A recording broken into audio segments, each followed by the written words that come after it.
everyone, welcome to our channel Idea Electro. Today I am going to demonstrate how to power off your iPhone using the physical buttons.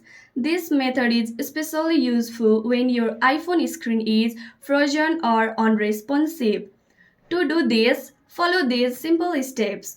Hold down the side button and either the volume up or volume down button simultaneously. Now you will see a new screen appear with a slider that says slide to power off.